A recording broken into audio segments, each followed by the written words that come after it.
LoveLore Library. Chapter 149.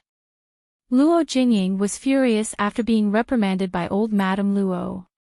After all, she was a girl and naturally wanted to save face. Being reprimanded in front of so many people, not only the masters of the Luo family, but also the servants who served her. She was so ashamed that she wanted to die. These people had always believed in flattering the strong and trampling on the weak. As the old madam of the inner residence, even if she was not in charge of the household, her attitude could almost determine a person's honor, disgrace, or even life and death. Luo Jingying was worried about her own feelings and even wished that the news was good. Because of this, she did not notice that she had actually been excluded from the Luo family. Other than the fact that she was still a member of the Luo family, the treatment she received in the Luo family was no different from that of someone who had been expelled from the family. And after she entered Prince Rui's residence, this point gradually became more and more apparent. In the beginning, she relied on Prince Rui's favor and was arrogant and condescending. When the people in Prince Rui's residence realized that she was actually no different from an orphan, Prince Rui would immediately withdraw his favor. He might even attribute all the fault to Luo Jingying's deceit because everything he did to the Luo family did not achieve his goal. As long as he was cold, he did not say or do anything, and Luo Jingying would fall into hell. With her EQ and IQ, she would definitely be played to death. However, Li Hongming probably would not let her die. After all, she was a daughter of the Luo family. If she died, Luo Peishan would not ignore it for the sake of the Luo family's reputation. Even if he did not want to become enemies with Li Hongming, he was afraid that he would become enemies with him. This was naturally something that Li Hongming did not want to see. The Luo family did not care about this fourth young lady at all, as long as outsiders did not know. Therefore, her surname was Luo. As long as she carried this name, she had to be prepared to be completely exploited. If she lost her value, she would not be far from death. Luo Rongping had already realized that it wasn't safe to use his daughter's marriage. Although he didn't want to admit it, the reason why Prince Rui valued him so much wasn't because of his talent, but because his father was Luo Peishan. A person who was completely liked by the target was a good-for-nothing. Luo Rongping had to find a way to create an illusion that Luo Jingying was not Luo Peishan's favorite granddaughter, but she was not bad. Otherwise, he was worried that he would also become a good-for-nothing. Luo Rongping was lost in thought. Mrs. Lu lowered her head and pulled her handkerchief from time to time. She was somewhat out of tune with the lively atmosphere. Luo Peishan remembered everyone's reaction from the beginning to the end, but did not speak. In any case, Luo Rongping was also his son. He had also spent a lot of energy on him, but Luo Rongping repeatedly refused to listen to his advice. He agreed on the surface but disobeyed in secret. Because he did not help him advance in his career, he harbored hatred in his heart. Now, he even betrayed the family. Sometimes, Luo Peishan even wanted to simply remove him from the Luo family and end all troubles. However, in the end, he still had reason. This kind of thing could not be done casually. Moreover, Luo Rongping's actions could not even be shown on the surface. However, there was one thing that must be done, and that was, he could not be allowed to continue jumping around. But, what should be done specifically? Jingwan asked people to pick out the good things from the remaining things. Even if she did not use them herself, she could use them as gifts to others, or use them to reward people in the future. As for the remaining things, it was simple and crude to deal with them. Gold and silver were all melted down, and other things like gems were all dismantled and reused to make other things. Jingwan's method, under normal circumstances, was the usual method of dealing with old things. However, these things were sent by Jin Qin Wang. Wasn't it not very good to do so? Jingwan just smiled and did not say a word. Although they did not gather together for the lunch banquet, the things were prepared by each family. However, at this time every year, Luqingdi would give out rewards. In addition to the necessary things for the Dragon Boat Festival such as dumplings, he would also give out some dishes as rewards. Every time this kind of special day, it was to reflect who among the courtiers were in the emperor's heart. Of course, Luqingdi, due to various considerations, would not completely follow his own likes and dislikes. However, from some small details, everyone would often be able to deduce the truth. It was a big crime to speculate about the emperor's intentions, but as a courtier, if you completely did not think about the emperor's thoughts, you would probably be out of the game if you were not careful. The Luo family was given 6 dishes, and all of them were dishes with good meanings. There were more than 100 dumplings, with all kinds of flavors. It was just that the number of dumplings was a bit too much. It should be known that the emperor gave out food, and everything must be finished. It could not be given to the servants, as that would be seen as looking down on the emperor's prestige. Luo Peishan waved his hand and kept a part of it, and the rest were all given out. Every in-law's family had a share, including the Qin family. In this way, each family did not have much. That was something bestowed by the emperor. How many people wanted it but could not get it? Therefore, when they knew the origin of these dumplings, there was not a single person who was not happy. Each dumpling was divided and divided. What could reach each person's mouth was not a big piece, but it made the people who ate it feel that it was the best delicacy in the world, and they enjoyed eating it very much. Even though it was already May, the rewarded dishes could not escape the cold fate. Moreover, there was no such thing as eating cold food on a hot day. Jingwan paid special attention to food, so she was not very interested in these dishes. Father, there were only 2 dishes last year, but there are twice as many this year.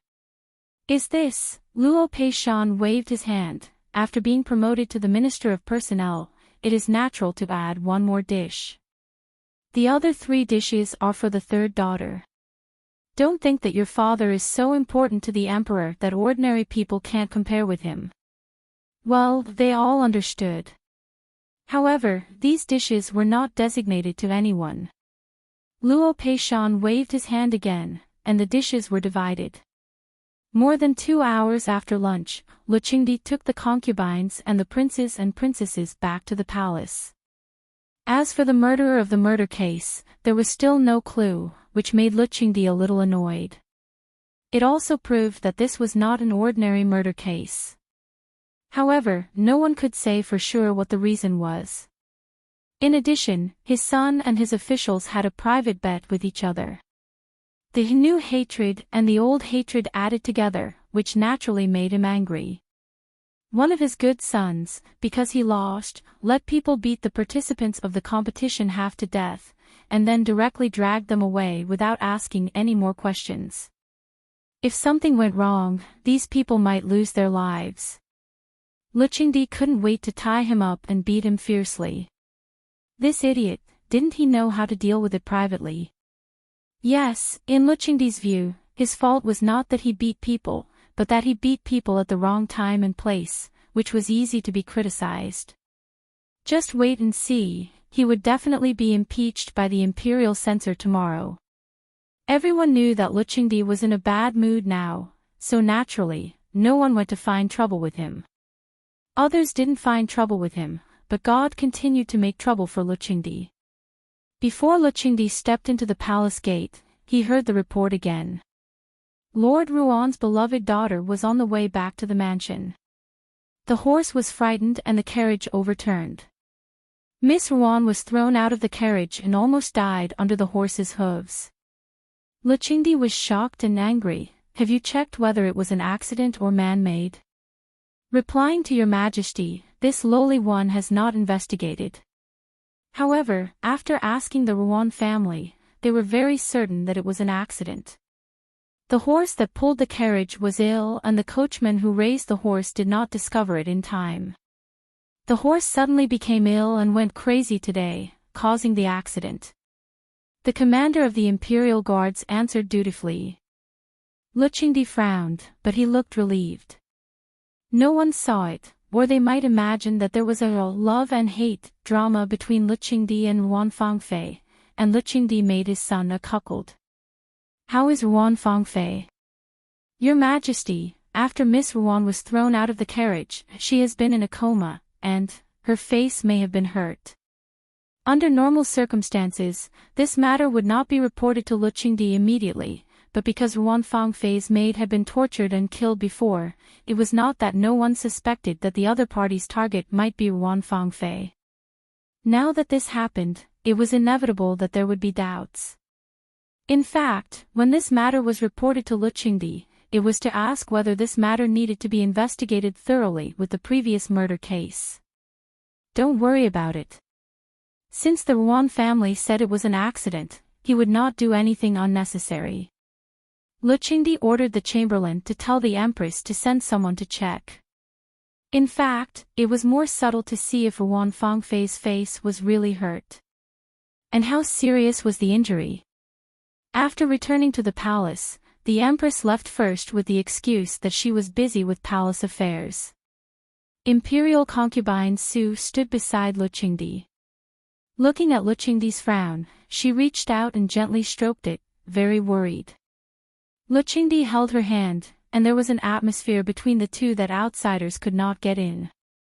This made those favored concubines who wanted to get close to Lu Qingdi feel jealous and embarrassed at the same time. Thinking of imperial concubine Su's means, they could only give up resentfully. When the imperial concubine and Lu Qingdi were together, the palace servants consciously retreated a little. Lu Qingdi held imperial concubine Su's hand and slowed down as if taking a stroll. As they walked, he suddenly sighed, "What did I say? Ruan Fangfei, this girl, might also have an accident. Look, it's true." Imperial concubine Su remembered the conversation she had with Lu Qingdi. She had an accident, and it was not Yuan'er who did anything to her. How can Yuan'er be blamed? This is too unfair. If I were to say, it's all their bad luck. Lu Qingdi firmly believed that his evil son had jinxed his wife, but imperial concubine Su had always been unwilling to admit it. Imperial concubine Su, who had always been gentle in front of him, often talked back to him when she talked about that evil son's marriage. Lu Qingdi laughed. This is not the first time this has happened. Even now, you still refuse to admit it. It's nonsense. Why do I have to admit it? I have a hunch that this time, the Luo family's third miss will be able to marry Yuan'er smoothly. At that time, I will naturally shut those who say that Yuan'er jinxes his wife. Those people included him, the emperor. Although your majesty has decreed the marriage, the 3 letters and 6 rites have not been completed yet. Your majesty, this concubine will not accompany you any longer. This concubine has to go and instruct the people in the Ministry of Internal Affairs to quickly settle the marriage. She did not wait for Lu Qingdi's response and hurriedly left after bowing. Lu Qingdi stood in the same place, confused. In the end, he could only sigh helplessly. When everyone returned to the Ruan family, whether it was the masters or the servants, they were all silent. There were not many people left in Ruan Fangfei's room. Other than Ruan Ruizhong and his wife, there were only a few people who served Ruan Fangfei. Among them, 2 servant girls were still kneeling upright. The imperial physician had already left. Ruan Ruizhong looked at his wife sitting by the bed and silently holding his daughter's hand. His heart ached. He walked forward and patted her shoulder. "Madam, don't worry. Didn't the imperial physician say that our daughter's injuries aren't very serious and will recover soon? The injury on her face isn't a big deal. Although it can't be completely healed, it won't be very obvious." Old Madame Ruan, who was as beautiful as a young woman, raised her head to look at Ruan Ruizhong. She forced a smile. "Master, I am fine. You are busy. Later, your majesty will hold a banquet in the palace. You should go." What his wife said was true. Ruan Ruizhong could only leave for the time being. After returning from the palace, I will come to see Fang Fei. When Ruan Ruizhong left, the expression on old Madame Ruan's face changed completely. You two go and receive your punishment. Her voice was bone-chilling. The two servant girls couldn't help but tremble. However, they didn't dare to say a single word. After they left, another man who looked slightly thin and weak with no sense of presence came in and stood respectfully beside Madame Ruan. Master, are we really going to let this matter go? Not over, what else can we do? Old Madame Ruan gritted her teeth and said. Ever since she married Ruan Ruizhong, she had never been so aggrieved. The other party dared to act so brazenly. They must have some understanding of us. The fact that they were able to hinder all of you who were escorting Fang Fei is the best proof. The enemy is in the dark while we are in the light. You should know that once the matter of the Ruan family's backyard is exposed, what will happen to us? Although we can't do anything on the surface, we must investigate clearly in the dark. What is the origin of the other party? She thought that everything was under control. However, she didn't expect that there was such a terrifying enemy hiding in the dark. If everything was under the other party's nose, she shuddered at the thought. Master, rest assured. This little one will investigate clearly as soon as possible. And, you can go. This little one will retire. Old Madame Ruan sat quietly for a moment. Fang Fei, don't worry. Mother will avenge you. Ruan Ruizhong believed that Ruan Fang Fei was an accident so easily. Yes. Not to mention that he didn't think that anyone would deliberately harm his daughter because there was really no reason. Furthermore, his second wife took care of everything in the Ruan family so well that he didn't need to spend any effort. His trust in his second wife was a little blind, which led to him not knowing anything about the matters in the backyard.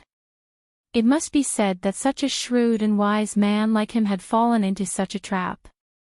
Unfortunately, he didn't know about it himself.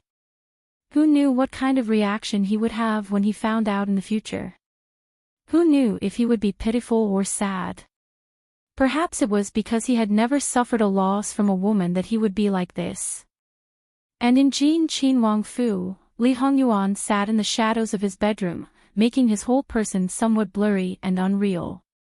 Master, the ointment has already been applied on Ruan Fangfei's face.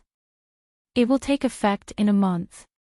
At that time, a black scar will grow on her face like a centipede. And Jiu stood beside An and said respectfully. Li Hongyuan faintly made a sound of N. Master, this subordinate has something that I don't understand. Today's matter will inevitably alert the enemy. What Ben Wang wants is precisely to alert the enemy. A venomous snake that hid too well. Once it was startled, it wouldn't let it swim out. Instead, it would shrink even tighter and become more cautious. Because it knew who the enemy was in a place it didn't know and how strong they were.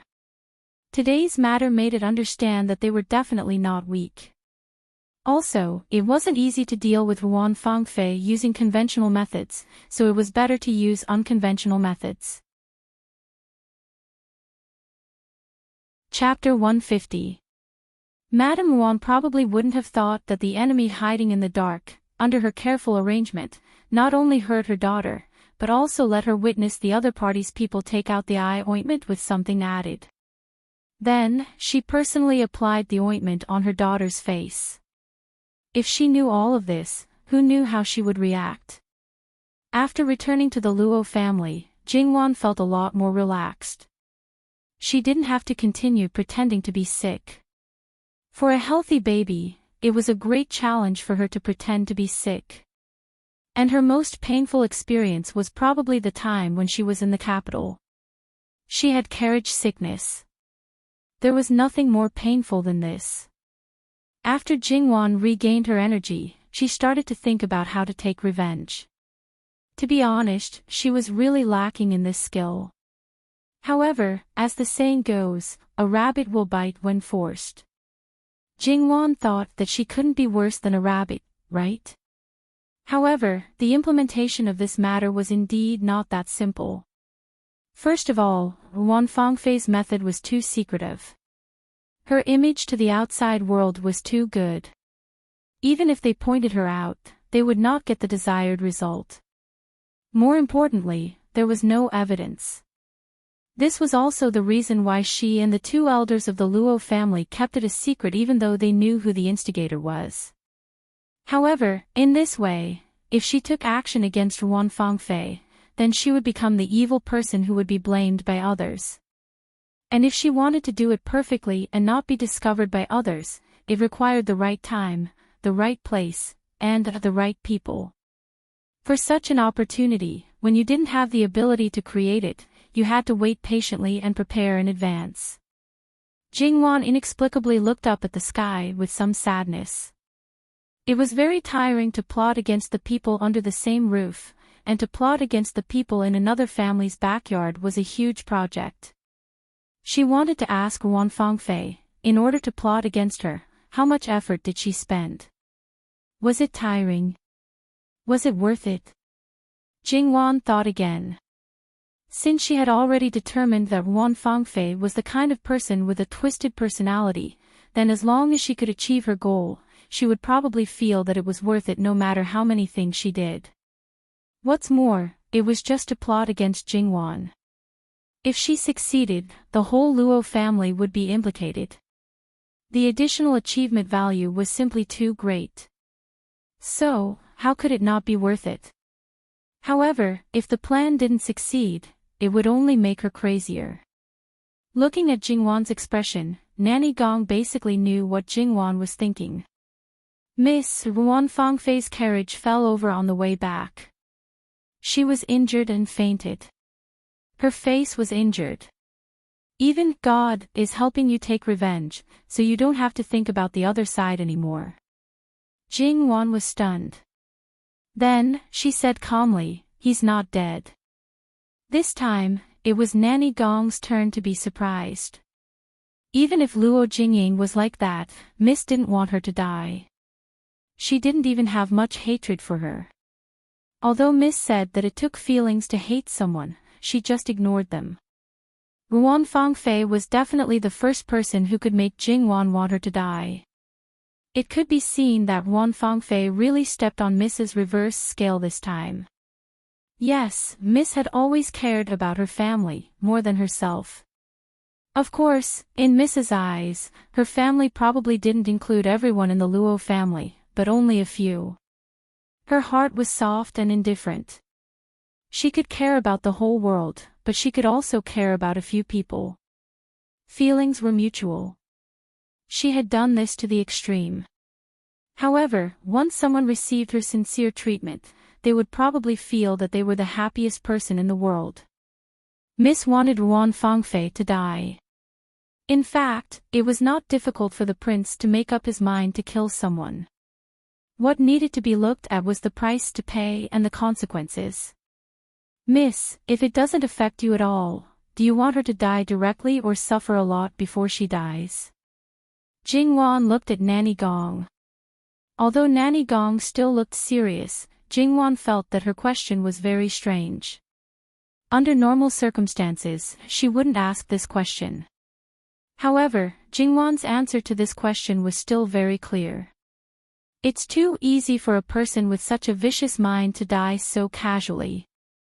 Based on her meticulous and skillful way of doing things, and the fact that she was able to target others as if they were her prey despite having no enmity with them, I'm definitely not the first person to do so.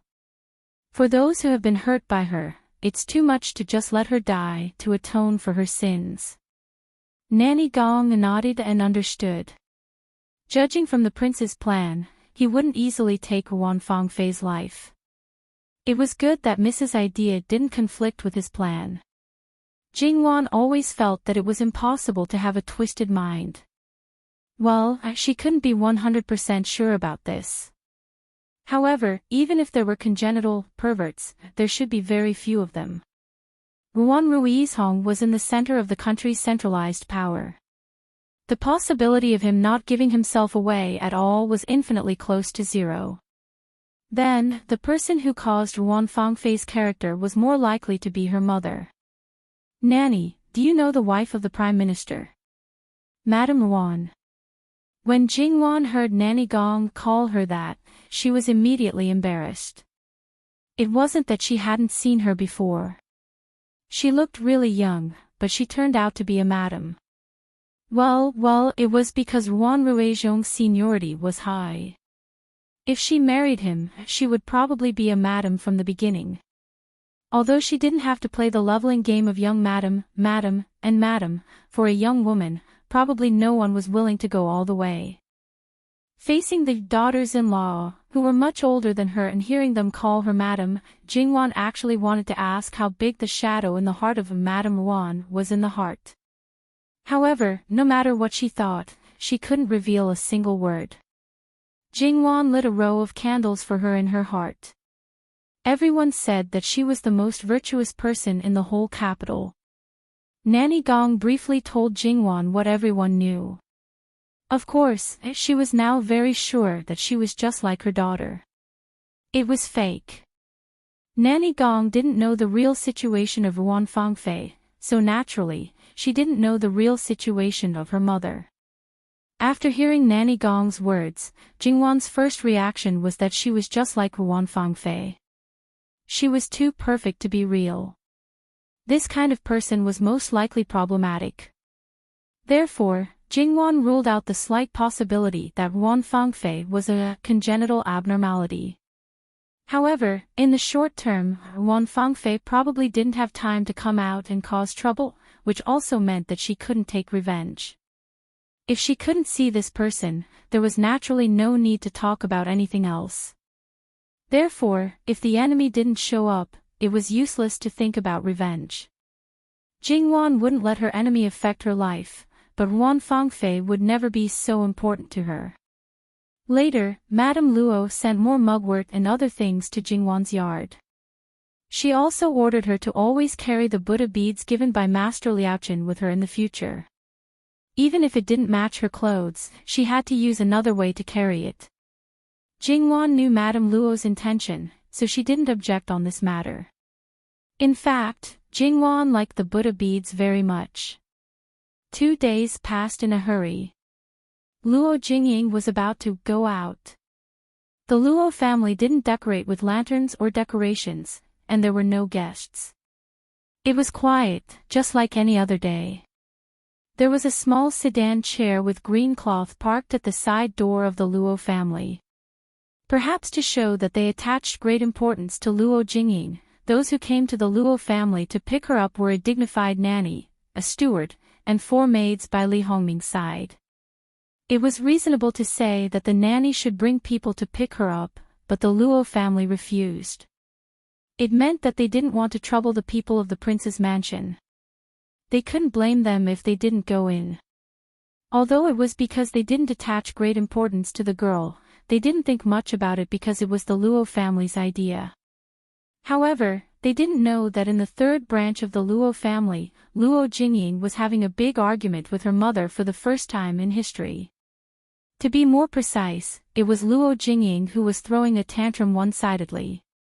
Because in the end, Luo Jingying only brought a bag of 5,000 taels of silver, most of which were given by Prince Rui. When Luo Jingqiang got married, she had 5,000 taels of silver as her savings. Now, without dowry, she only had 5,000 taels of silver. She couldn't even compare to Luo Jingqiang, who was born of a concubine. How could she let it go? Naturally, she flew into a rage and smashed everything. What could you do with 5,000 taels of silver? If it was in an ordinary family, 5,000 taels of silver was enough for 4 people to eat for a lifetime. But in an ordinary family, the dowry for a daughter of an official was about 3,000 to 5,000 taels of silver. To a certain extent, this was already very good. It could be seen that the Luo family had accumulated a certain amount of wealth over the past 200 to 300 years. This sentence was not just empty words. However, in a real rich family, 5,000 taels of silver couldn't buy a set of decent head ornaments, nor could it buy a few boxes of the best rouge and face powder. Of course, Luo Jingying didn't know that the new boutique set of the Rouge Pavilion could only be bought with 5,000 taels of silver. Therefore, in Luo Jingying's eyes, this amount of money was like sending away a beggar. Mrs. Lu sneered, "If I really give a beggar 5,000 taels of silver, his fate can be changed. He will be grateful to me. Giving you 5,000 taels of silver is like throwing a meat bun to a dog. Take it or leave it. If you don't want it, then get out. Our third branch can't use up 5,000 taels of silver in a year. It just so happens that I'm short of money now." Luo Jingying looked at her mother with a broken face. Although Mrs. Lu had been ignoring her these days, she thought that Mrs. Lu was still angry and wouldn't ignore her. But today, she really understood that her mother really didn't care about her. When Mrs. Lu knew that she was going to enter Prince Rui's mansion, she was very happy and wanted to prepare things for her. But now, she was ruthless to this extent. From childhood to adulthood, was her mother's love for her all fake? Mrs. Lu's attitude towards Luo Jingying was actually not too abrupt. After being disappointed again and again, she was a little cold-hearted. But Luo Jingying didn't notice it. And Mrs. Lu didn't notice it herself. After finding out that Luo Jingying was an ungrateful wretch, she suddenly burst out and acted ruthlessly. Good. Since it's like this, from now on, we'll break off all ties. Even if you kneel at my feet and beg me in the future, don't think that I'll call you mother again. Luo Jingying angrily picked her up and turned to leave. Luo Jingying indeed didn't call Mrs. Lu mother in front of her again. It wasn't like she said, even if Mrs. Lu knelt and begged, she wouldn't call her mother, but she didn't have the chance. In the future, when she was in pain and despair, how many days and nights did she call her mother, but she never got a response. Thinking back to the days in the Luo family, how happy it was. Even if she was humiliated by Luo Jingwan, it made her feel nostalgic. But at that time, she didn't even have the qualifications to mention Luo Jingwan. Even the people in Prince Rui's mansion said, "Jin Qin Wang Fei has a cousin like you, it's really shameful." Along the way, many servants saw Luo Jingying, but they only took a few glances and then went on with their own things. They treated her as if she didn't exist, let alone stop and greet her. Luo Jingying's gaze flew towards them like a knife. Unfortunately, she met people who also had a small temper and would even show a provocative smile at her.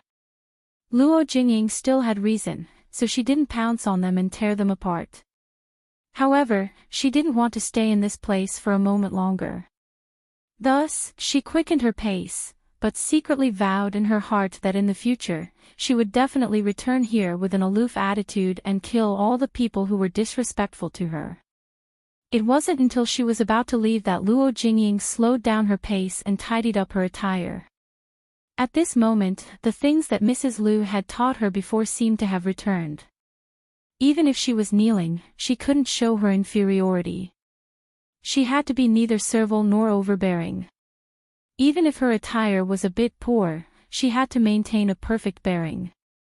Thus, unconsciously, Luo Jingying learned the behavior of Jingwan.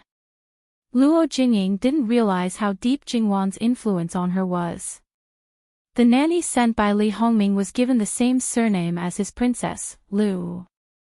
She had been serving Li Hongming since he was a child. When she was old enough, she didn't go out of the palace. Instead, she combed herself into a nanny and served Li Hongming all the time. She was loyal to Li Hongming and followed his will as her first creed. Even Li Hongming respected her. Therefore, although this nanny was a servant, she was probably the most powerful woman in Prince Rui's mansion except for Princess Rui. Princess Rui didn't dare to neglect her, and the other concubines could only fawn on Li Hongming. Chapter 151. Although Nanny Lu had such doubts, she didn't ask. It was better for Prince Rui's mansion to not bring anyone with them. The servants would be arranged by them. From the beginning, all the initiative would be in their hands. This person would also be under their control. Therefore, they didn't need to care about her actual situation. Whether it was good or bad, it was all up to Prince Rui's mansion. Although Luo Jingying was a little stupid, she didn't want people in Prince Rui's mansion to see that she was not liked by her family. That would be too embarrassing. Although she believed that Prince Rui wouldn't dislike her because of this, it would be better for her to get along well with her family. Luo Jingying was confident and a little conceited. However, she had been ignoring the uneasiness in her heart. She repeatedly clamored to others to show that she would be unspeakably noble in the future. She was also using this method to hypnotize herself over and over again. Only in this way could she maintain her pride. Because everyone had their own thoughts, Luo Jingying directly got into the sedan chair without saying anything after a reserved and shy salute. When the curtain of the sedan chair was put down, the smile on Luo Jingying's face could no longer be maintained. There was no doubt that she yearned for the prince's mansion. However, she was now sitting in this small sedan. The people who were just a short distance away were all strangers to her.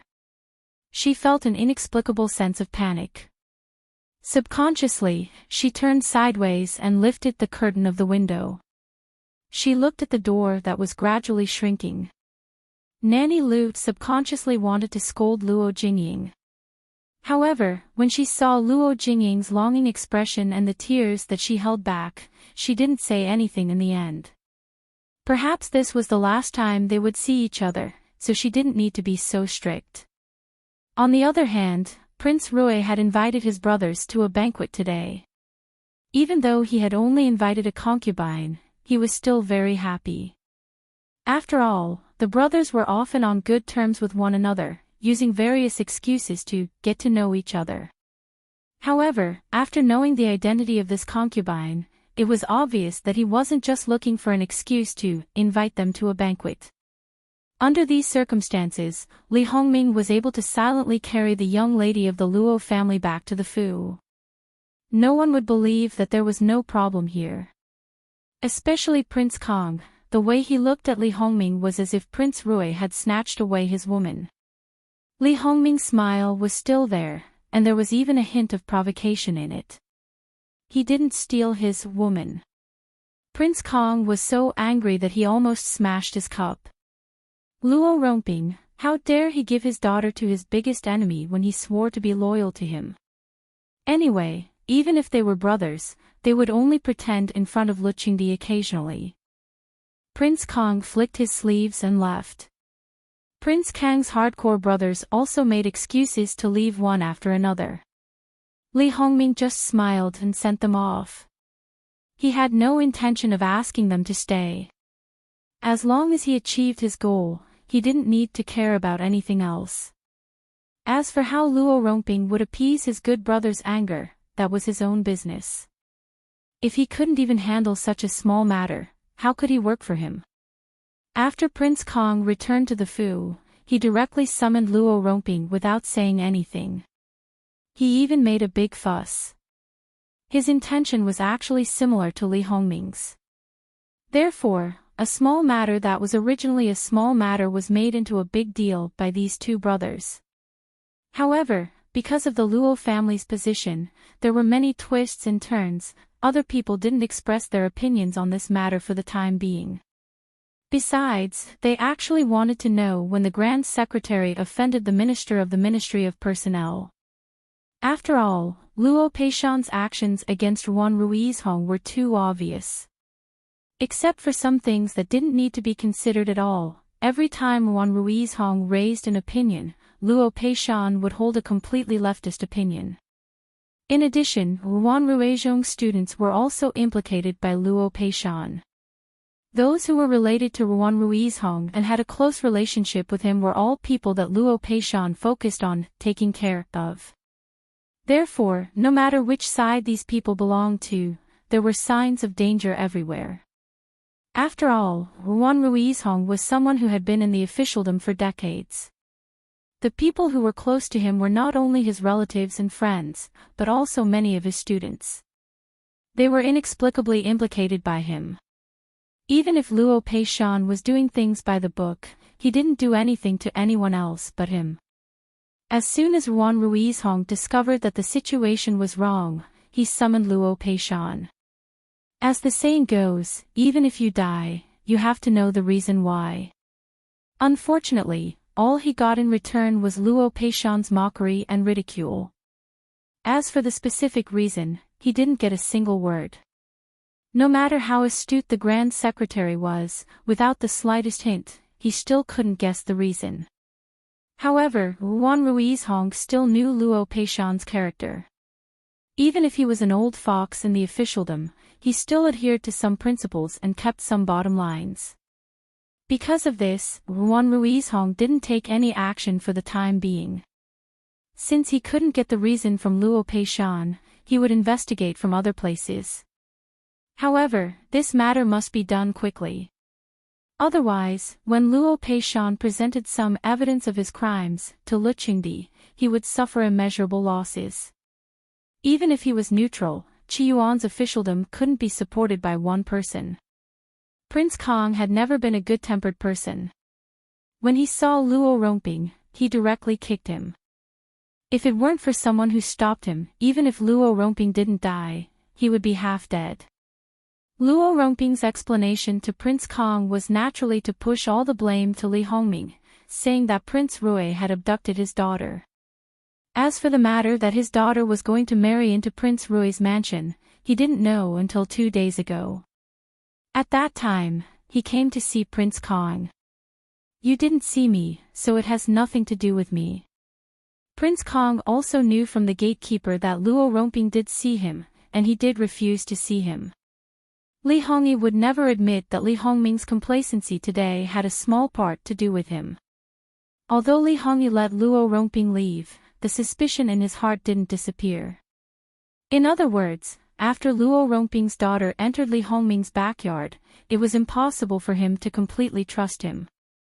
In-laws were the most mainstream way to build relationships. Therefore, Prince Kong issued an order to keep an eye on Luo Rongbing.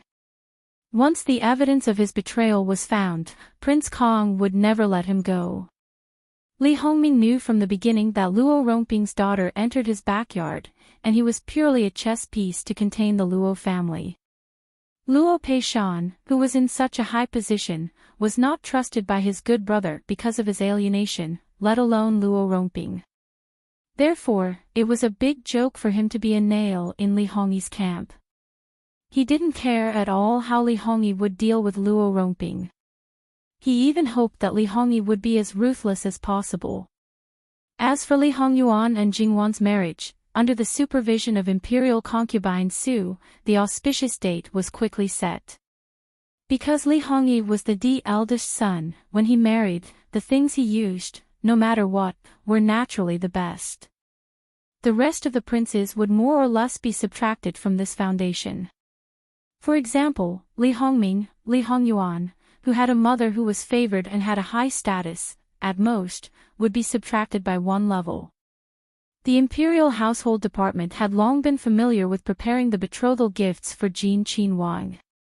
It was still the same as before, so the speed was very fast. However, just when they thought that everything was ready, the living king of hell personally came. After taking a look at the things, he said 1-word exchange. Then, he directly left his personal attendant behind. Then, Mu Gonggang smilingly watched the imperial household department exchange things. Once, twice, thrice, Mu Gonggang shook his head. The people of the imperial household department were very irritable, but they couldn't vent a single word. They could only curry favor with Mu Gonggang in hopes of giving pointers. Then, Mu Gonggang mercifully gave a sentence. Wang Ye was not short of money, and even more not short of good things. They understood. Wasn't it because the quantity and quality of the things they prepared were insufficient? But even if they understood, they wanted to curse their mother even more. There was no other way. This kind of thing was not something they could decide. They could only report it to the Empress. The Empress was naturally very tolerant. With a wave of her hand, Jin Qinhuang could do whatever he wanted. With this sentence, they were relieved. Then, they exchanged things one by one. The quantity doubled, and tripled. When Mu Gonggong nodded his head in satisfaction, the people of the Imperial Household Department were simply about to collapse. However, when they saw the final list, their hands trembled and their hearts trembled. This was probably more than all the other Wang Ye's gifts added together. After thinking about it, they finally gave the list to the Empress again. After the Empress saw it, she was silent for a long time. According to the moral character of that living king of hell, if they didn't satisfy him, would he prepare it himself? A dignified Qinhuang had to prepare betrothal gifts himself. The emperor's face didn't need any more. But this thing was really too much. In terms of value, it was even more than the betrothal gifts of the Qinhuang Fei. Finally, the list was handed over to Lu Qingdi. For this kind of thing, Lu Qingdi naturally wouldn't care. He didn't even look at the list. On the contrary, Su Guifei felt that it was a bit inappropriate. Moreover, for what reason did her son do this? Was it really because he fancied Luo Sangunyang? Or was there some other reason? On the day of the wedding, the people of Jin Qinhuang Fu sent over a pair of wild geese. Not only were they full of spirit, they were taller than the average wild geese. Their feathers were also smooth and bright. Looking at the two pure gold wild geese, no matter how gorgeous they were also dead objects without the slightest bit of spiritual energy. The pure gold wild geese were naturally abandoned. The Luo family, the wedding invigilator, presented the ceremonial items in the courtyard. When the Luo family saw these things, they were speechless for a while. As the saying goes, rich people are willful. But to be willful to the extent of Jin Qinhuang, it was really rare. Jingwan faintly felt that something seemed to be out of control. Chapter 152. However, compared to Luo Peishan's dissatisfaction with Jin Qinhuang, old Madame Luo's acceptance was quite high. In fact, his current actions were similar to Duchess Ding's, but the nature was different. Jin Qinhuang drew hatred for Jingwan, but he could withstand it. Even if those people were angry, they could not burn Jingwan. His fundamental purpose was to give the best to his wife, and the most, in a word, to give his wife face. It was reasonable to say that for the imperial family, there were many things that had to be done according to the rules. Jin Qinhuang's Nikolai was too excessive, so it was not surprising that Jin Qinhuang was impeached. However, this matter was related to this living king of hell. The so-called impeachment was just a formality. It was all because of his duty. What happened in the end was Lu Qingdi's business. At this time, Lu Qingdi knew what that evil spawn had done. Even if you want to add something, you should take it easy. Moreover, the Nikolai was so generous now. What about the betrothal gifts in the future? Are you going to empty the imperial household department? Raising such a prodigal son, it was sad to think about it. In the end, the matter was left unsettled because His Majesty had personally looked over Nikolai's list. At that time, he did not have any objections. Naturally, he could not contradict himself now, so Lu Qingdi took the blame himself. However, Lu Qingdi, who took the blame like this, was unhappy and pulled his evil spawned son over to reprimand him. However, a certain someone was bored to death. Lu Qingdi scolded him and felt that it was boring. Then, for some reason, his gossipy spirit came. Do you really like the third miss of the Luo family? Li Hongyuan glanced at him indifferently. Where did imperial father come to such a conclusion? Was Nikolai's generosity not enough? Luchingdi narrowed his eyes and looked at his son, who had a perfect appearance. If he liked her, his performance before the marriage was bestowed was not the least bit like that.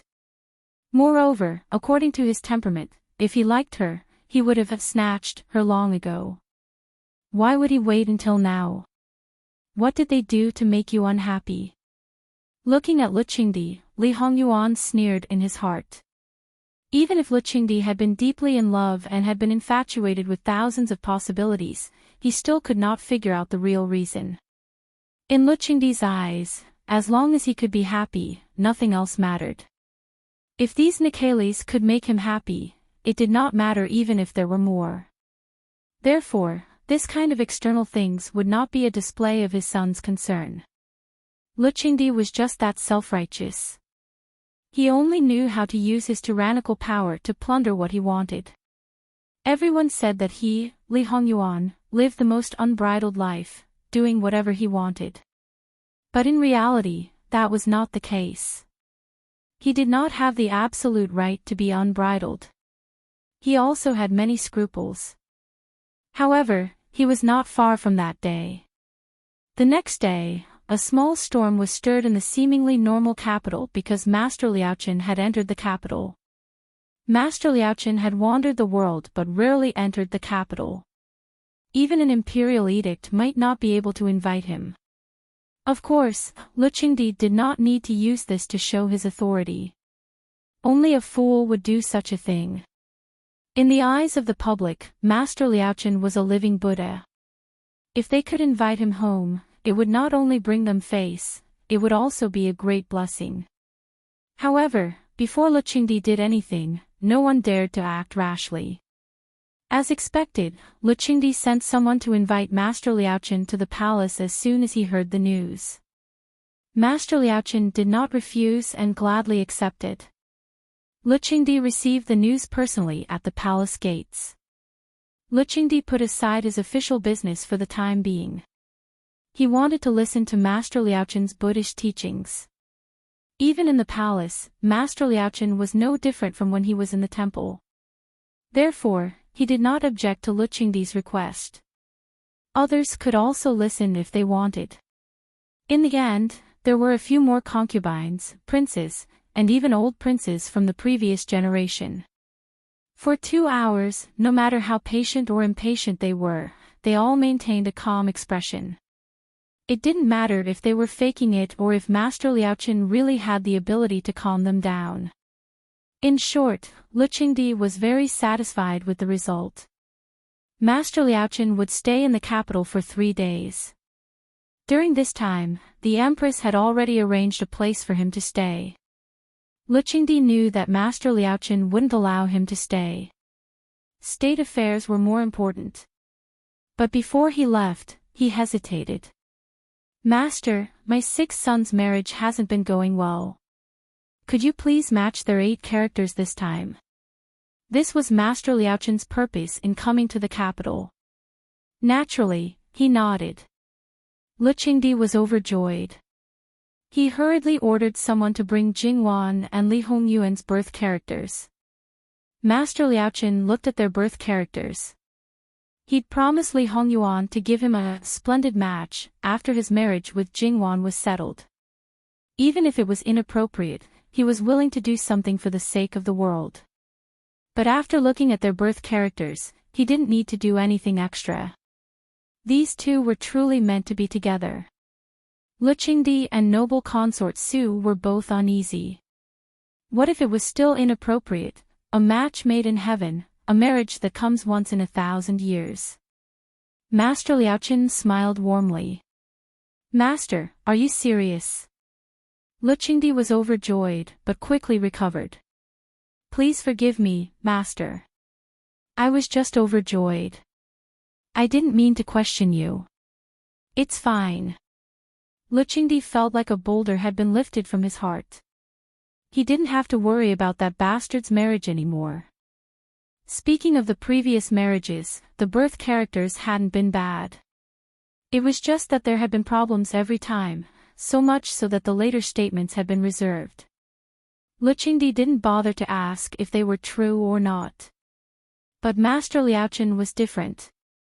He could be suspected of anyone, but not Master Liaochen. So far, Master Liaochen's words had never been wrong. Lu Qingdi was in such a good mood that he felt the wind under his feet as he walked. What happened after that was logical and there was nothing wrong with it. After the ceremony, the Luo family received a letter of engagement from the imperial family. All that was left was to wait for Jingwan's hairpin ceremony. It wasn't that Lu Qingdi hadn't considered marrying his son before Jingwan's hairpin ceremony. It was the same reason why he'd quickly set the wedding date for Li Hongyuan and Sun Yijia. A long delay could lead to trouble. But thinking about how the wedding date had been so rushed, he decided to let nature take its course. Now that he'd taken Master Liaochen's reassurance, there was even less of a hurry. This time, Madame Luo was personally taking care of the letter of engagement. Her daughter-in-law and whatnot couldn't care less. Master Liaochen's comments quickly spread. Those who'd bet on Jingwan's death began to reconsider. Was it too late to withdraw their bets? After all, it was obvious that he was losing in all sorts of ways. But taking back what they'd already given away.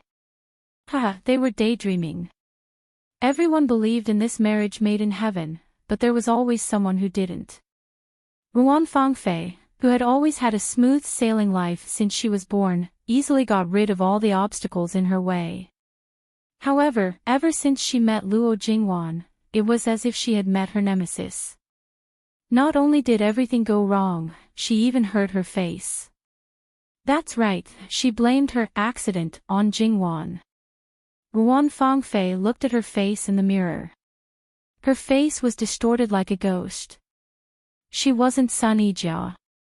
Like a woman, she cared about her face very much, even more than many people. Even though her mother had told her that there wouldn't be any obvious scars on her face, Ruan Fangfei, who pursued perfection in everything, couldn't tolerate the slightest flaw. Covering her face, Ruan Fangfei smiled eerily. A match made in heaven. Whether it's a match made in heaven or not, it's up to me. What Ruan Fangfei hated even more was not the amount of gifts given to Jingwan, but Li Hongyuan's personal involvement in this matter. Ruan Fangfei felt that the first time she saw Luo Jingwan, she was abnormally hateful, and it wasn't without reason. Which family is having a banquet recently? Ruan Fangfei asked coldly. Although it wasn't that she hadn't seen Ruan Fangfei like this before, but every time she saw her, it made people shudder with fear. Miss, the 17th of May is Gong Qin Wangfei's birthday. According to tradition, there will be a banquet. Tell my mother that I want to attend. Luo Jingwan was Jin Qinwang's current fiancé. Although she was also waiting to be married, it was still early. There was no reason for her not to attend her future sister-in-law's birthday banquet. Yes. The people who served Ruan Fangfei never had the right to make suggestions, let alone the right to speak. What she decided, others only needed to obey. There were only a few days left before Gong Qin Wangfei's birthday banquet, so the Luo family naturally received the invitation early. Jingwan even received one alone. Later, Jingwan also learned that Ruan Fangfei would also go. Jingwan could roughly guess her purpose. Well, Ruan Fangfei was not afraid of being pointed out by others when she went out, so how could Jingwan be afraid of facing her? On that day, Jingwan went out in a splendid dress. Compared with the dress that Great Elder Princess prepared for her on the day when she recognized Great Elder Princess as her adoptive mother, Jingwan's dress was not inferior. She took 2 of the 4 maids, plus Bai Xiao, Sister He, and Mammy Gong. This time, she went out as a guest, which was probably the most grand occasion. Even if she was said to be a fox pretending to be a tiger as soon as she became Jin Qinwang's fiancée, she didn't hesitate to do so. Madame Luo was very satisfied with Jingwan's dress. It was natural for her to rise with the tide. If she still wore the same dress as before, she might be said to be narrow-minded, even if this characteristic could never be found on Jingwan. Sitting in a small sedan chair, Lin Mingya entered the second gate of Prince Gong's mansion and met the Gong Qin Wangfei, who personally greeted her. Although it was not the first time they met, it was the first time that they got along as future sisters-in-law. It was said that Li Hongyuan's behavior made Jingwan hate him. Most of them were the princesses of Li Hongyuan's brothers. Because of her father, the Gong Qin Wangfei lived very unscrupulously in the Gong Qin Wangfu. Even though she had been married for many years, she still had some of the spoiled and unruly attitude she had before she was married. There wasn't even the slightest bit of sorrow on her face. The Gong Qin Wangfei wanted to give Jingwan a show of strength. First, she wanted to suppress her aura. However, the idea was good, but in the face of the smiling Jingwan, her aura was useless. When she saw the people Jingwan brought, she even suspected that Jingwan was here to give her a show of strength. Since the Gong Qin Wangfei did not achieve her goal, she did not do anything unnecessary. If she went too far, she would lose her face. Her gaze fell on Sun Yijia's face. Yijia is becoming more and more beautiful. This makeup is really good. Sun Yijia nodded and accepted her praise as a matter of course. As for whether it was true or false, who cared? The Gong Qin Wangfei covered her mouth. Yijia's temperament is still the same. She hasn't changed at all. Everything is going well in the in-laws' house. There's nothing to change. Sun Yijia said indifferently. That's true. But I heard that the Luo family's third young master loves his first wife. He doesn't even look at the other women outside. Outside, there were rumors that she was a rouge tiger, but it had already reached her ears. Sun Yijia nodded. Wangfei Nyang is also not far off. If they were really talking about rouge tigers, the number one was really not her, Sun Yijia. Sure enough, the Gong Qin Wangfei shut her mouth. She took care of the Gong prince. Even if there were women with official status in the house, she would not easily let them get close to the Gong prince. Even if she had already given birth to a legitimate son, other women would occasionally be taken advantage of by her, but the next day, she would send people to force them to prevent pregnancy. It was rumored that there was once a pregnant concubine who was beaten to death by her. Without waiting for them to enter the courtyard, the people of the Ruan family arrived. Seeing Ruan Fangfei's face covered, many people whispered she really hurt her face. It must be said that as the capital's twin beauties, both had disfigured faces.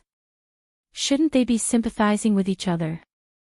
Unfortunately, these two people didn't even make eye contact. However, Ruan Fangfei glanced at Sun Yijia. That strange but beautiful makeup made her eyes darken. Even if many people compared the two of them, Ruan Fangfei didn't take Sun Yijia seriously. However, after a similar experience, the other party didn't have any effect. Instead, she was getting better and better. Ruan Fangfei was like a clown who couldn't see through, no matter how she thought about it. It was very unpleasant. Jingwan moved a step, blocking Ruan Fangfei's line of sight on Sun Yijia's face. Miss Ruan is well. Miss Luo is well. It was a very peaceful scene, but it made people feel like sparks were flying everywhere. It was really strange. The Gong Qin Wangfei didn't know what was going on, but her heart couldn't help but beat faster. Today's feeling wasn't right. Welcoming the two families to the back garden, it was the season of blooming flowers. No matter which family's courtyard it was, there was a scenery to see. When they faintly heard voices coming from the garden, their group met another person. Greetings to the Gong Prince, greetings to the Jin Prince. The Gong Prince called for them to be excused.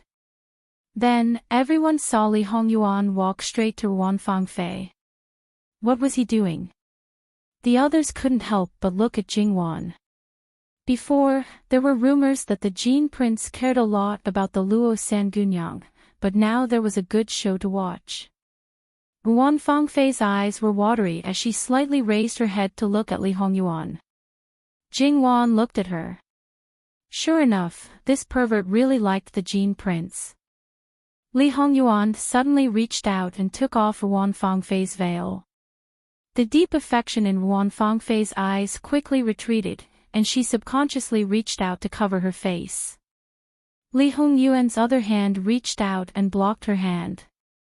Ben Wang heard that you were disfigured, so he wanted to see it with his own eyes to see if it was true. This person became ugly, so her brain doesn't work well. If it doesn't work, then learn from others. Next time when you go out, remember to cover it up. It's so ugly, it's not good to scare people. He threw the veil on her face and turned to leave. Chapter 153. Wan Fangfei slightly raised her head. At this time, no one would think that she was trying to maintain her pride. It was the weight of the veil that caused her to tilt her head back. The blood on her face also rapidly receded. In a flash, her face was as white as paper. Even if it was the people who were originally watching for fun, at this time, there was a trace of pity in their hearts. Jean Qinhuang's words were unavoidably too vicious. Not to mention anything else, in any case, she was still half your fiancé. She shouldn't. Well, perhaps it was because of this relationship that Jean Qinhuang would be like this. It had nothing to do with him and he wouldn't even give her a second glance. Who didn't know that Jean Qinhuang was fond of beauties? It would be strange if he still liked her after her face was disfigured. Sun Yijia felt pity for Wan Fangfei. Should she rejoice now that Jean Qinhuang was still being lenient towards her? However, even if he wasn't being lenient, it didn't matter. Who would care? Thinking of some of her own conjectures, Sun Yijia's pity disappeared without a trace in a flash. During the Dragon Boat Festival, Wan Mimi was schemed against. She only asked Wan Mimi who she met during that time and what she did. The biggest suspect was her, Wan Fangfei. She also had a reason to scheme against Wan Mimi. Sun Yijia looked at Jingwan, her expression was unusually indifferent. This was not in line with Wan Mimi's nature. She didn't admire Jean Qinhuang. Based on this point alone, she wouldn't have any opinion about Wan Fangfei.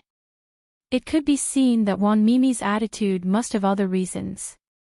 Between Jingwan and outsiders, no matter who was right or wrong, Sun Yijia would naturally always stand on Jingwan's side.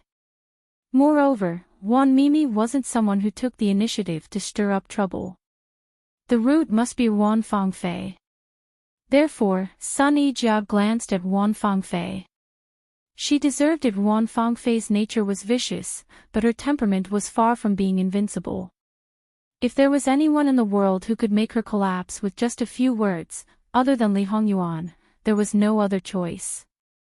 There was probably nothing more hurtful than being humiliated in public by the person you liked. Li Hongyuan was narrow-minded and would not allow anyone to hurt Jingwan. Similarly, he was selfish by nature and would not hesitate to abandon someone who was no longer of value. However, if such a person did not know what was good for him, he could not blame him for ruthlessly trampling on him a few times. Don't expect him to have the slightest bit of mercy. Before this, Wan Fangfei still thought that Li Hongyuan cared about her. But at this moment, if such a ruthless slap didn't wake her up from her daydream, then she would really be the stupidest person in the world. Thinking about all the times they interacted in the past, when had he ever given her the slightest bit of gentleness? Could it be that just because he didn't ruthlessly expel her, she thought that he was different from the rest? She never thought that she was wrong. This was true, but it didn't mean that she wasn't clear-headed. It was probably true that everything had always been smooth sailing. There was nothing that she couldn't get if she wanted. In her opinion, she had talent and beauty. Not to mention the entire capital, even in the entire Qi Yuan, there was no one who could stand shoulder to shoulder with her. If she fancied a man, he would be infatuated with her. It was just that there were too many people like this, and they had always been successful. She thought that even if Li Hongyuan was different, the final result would not change at all. So, it wasn't like that, however, since she fancied him, then he must be hers. If she couldn't get him, she would rather destroy him than give him to others. Ruan Fangfei raised her head, as if she wanted to force back her tears. Unfortunately, it didn't have the slightest effect. Tears still rolled down her cheeks like a broken string of beads. Her appearance really made people's hearts ache. On the day of the Dragon Boat Festival, the Gong Prince's face was severely damaged by Li Hongyuan. Even now, his anger still hadn't subsided. If it wasn't for the fact that he had no other choice, he wouldn't have invited him. He originally thought that he wouldn't attend as usual, but who knew that today he would go crazy. Not only did he come, he also ran around everywhere. If it wasn't for the fact that he was worried that he would cause trouble, or to be exact, he was worried that he would put a green hat on his head. Otherwise, he wouldn't have had the patience to follow him around like an attendant.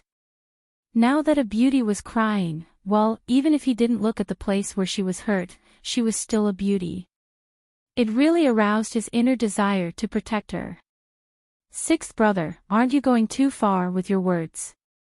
Li Hongyuan's footsteps paused, and he turned around. What position do you have to say this? What does she have to do with you? That's right, her old man is the Grand Secretary of the Cabinet. Each and every one of you wants to win him over, so naturally you're all drooling over his most valuable daughter. Doesn't this prince have reason to suspect that you've already secretly hooked up with her? If it's not you, then it's someone else. Or is it that Ruan Ruizhong is casting a wide net, and you're all involved? The Gong Prince thought, if that's really the case, then it's good. On the other hand, old Madame Ruan's face was ashen with anger. While comforting Ruan Fangfei, she looked at Jean Prince with a gaze like a knife. Wang Ye, don't make venomous slander. Li Hongyuan sneered, is this prince wrong? 16 years old, not only is she unmarried, she hasn't even been married once. If there isn't something fishy going on, who would believe it? If Ruan Ruizhong is really upright, then is there a problem with your daughter? This prince has no power or influence, and Fu Huang inexplicably stuffed this person into my hands. Do each and every one of you really think this prince is easy to bully, that I'm a sucker? Originally, the place where the other female guests were seated was relatively close. Now, it naturally attracted the attention of many people. That curiosity, everyone had it. Those close by directly pricked up their ears, and those far away saw this situation and came over one after another. Li Hongyuan didn't lower his voice. As soon as he spoke, it caused a small commotion. What Jean Prince said seemed to make a lot of sense. Apart from those child wives, this girl, when she was younger, even when she was 7 or 8 years old, she started looking for a man. Later, at most, she was 13 or 14 years old. There really wasn't anyone like Ruan Fangfei.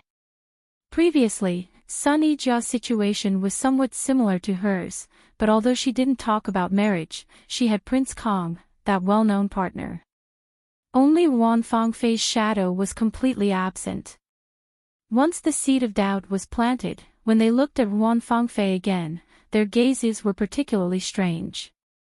It was no wonder that Jean Prince didn't speak kindly to such a beauty before, and even delayed marrying her back to the Fu. If it was any other man, it would be the same. This girl, no matter how beautiful her face was, no matter how talented she was, if her reputation was ruined, it was all in vain. Old Madame Ruan was so angry that she gnashed her teeth. Why didn't her own daughter talk about marriage? It was fine if other people didn't know, but he clearly knew, yet he still said such words. Those who liked him were all blind, and her stubborn daughter was the first blind. When did our Ruan family offend Wang Ye, to let Wang Ye humiliate us like this? Merely stating facts. If old Madame Ruan feels that it is humiliating, then so be it. Li Hongyuan, her Wan Fangfei, suddenly opened her mouth. Her voice was sharp, and her eyes were filled with hatred. You will regret it, you will definitely regret it. Directly calling Ben Wang's name, is this a rule taught by the Wan family? Li Hongyuan coldly said. Wang Ye, please forgive me. My daughter was only angry for a moment and didn't mean to be disrespectful to you. Old Madame Wan hurriedly apologized. This kind of crime, on the big side, could be said that Wan Ruizhong didn't teach his daughter well, which was enough to impeach him. On the small side, it could be said that Wan Fangfei didn't follow the rules, and when she met someone with strict rules, she couldn't help but be slapped. For Wan Ruizhong's sake, Ben Wang can overlook it. However, Ben Wang will wait and see how you prepare to make Ben Wang regret it.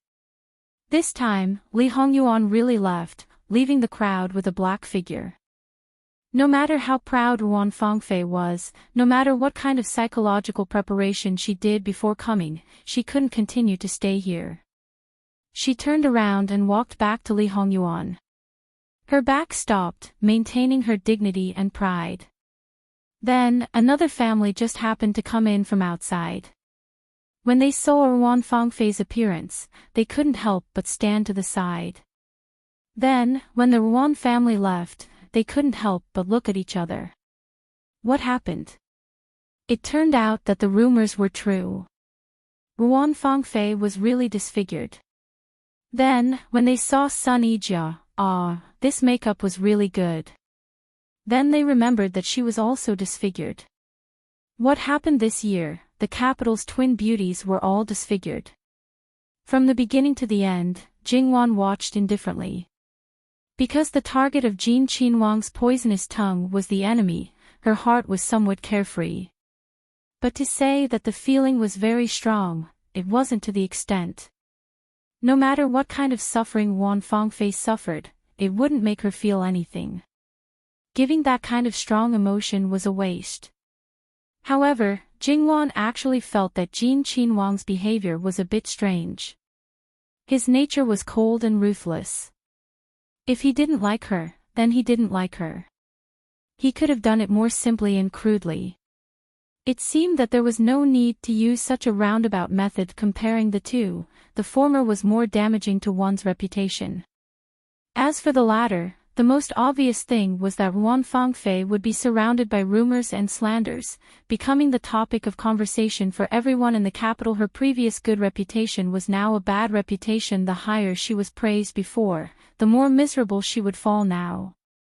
Just like a piece of white paper, if dirty water suddenly splashed on it, it would be very obvious.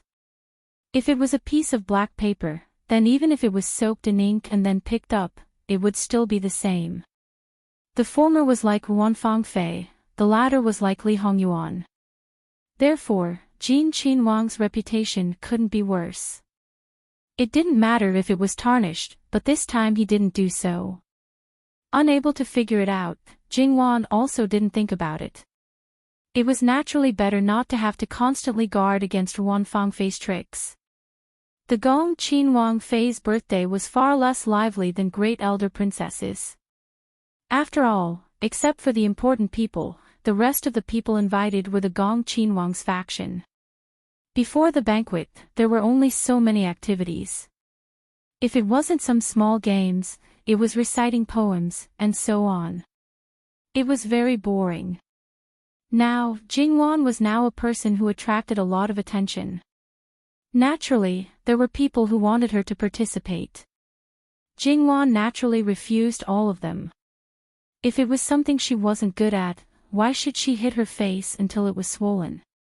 Luo Sangunyang isn't good at it. Why don't you play something you're good at? Just think of it as celebrating the Gong Qinwang Fei's birthday. Today's performance seemed to be the Gong Qinwang Fu's performers. Suddenly, she was asked to play the zither. Was someone looking for trouble? But why did she want to entertain them? Wang Fei Nyang, please forgive me. Chen's hand hurts today. https 11/11/11/11807/6653105. Chapter 154. Jingwan's first reaction was, did she encounter an arrogant retard again? Could it be that this was the common logic of these people? Alright, in this place with a clear hierarchy, the other party belonged to the top of the food chain. It was natural for them to be aloof and think that their face was boundless. As long as there was even the slightest bit of dissatisfaction with their wishes, that would be sweeping away their face. These people, they could be ragged on the inside, but this face was sometimes more important than their lives. If they lost even the slightest bit, they could take out a stance that would not rest until they were dead. However, she seemed to have one foot in your class. Her grandfather and grandmother had said that she could live a bit more willfully, a bit more selfishly. Then now, she could refuse, so why would she use this kind of method to humiliate herself to give other people face? Although right now she was just a fox borrowing the tiger's might, completely relying on her fiancé's name. This so-called luck was a kind of strength, being able to borrow power naturally also counted as a kind of strength. Moreover, even if she didn't have this fiancé, according to her grandfather's power and status, the Gong Qin Wangfei couldn't do anything to her, right? Jingwan fiddled with the prayer beads on her wrist. She gave her a way out, but she couldn't be blamed if she lost face. Looking at the Gong Qin Wangfei, she faintly smiled. If Wangfei Nyang insists on thinking like this subject girl has no opinion. Don't mention the Gong Qin Wangfei, the vast majority of the people present didn't dare to believe it. Was this courage borrowed from the heavens? Impudent. The Gong Qin Wangfei stood up and directly smashed the cup. The Gong Qin Wangfei was thunderous with rage, the servants kept quiet out of fear. On the other hand, those people who were Li Hongyuan's sister-in-law or sister-in-law looked like they were watching a play on the wall. Jingwan remained unmoved, slightly tilting her head as if she was thinking about something. After a moment, she stood up. If Wangfei Nyang doesn't welcome this subject girl, then just directly send out the guest order. There's no need to make it so ugly. Who is a fool? This subject girl will take her leave. Jingwan crouched down, unhurriedly turning around. Her gait was leisurely, truly preparing to leave. Gong Qin Wangfei was so angry that her face turned ashen.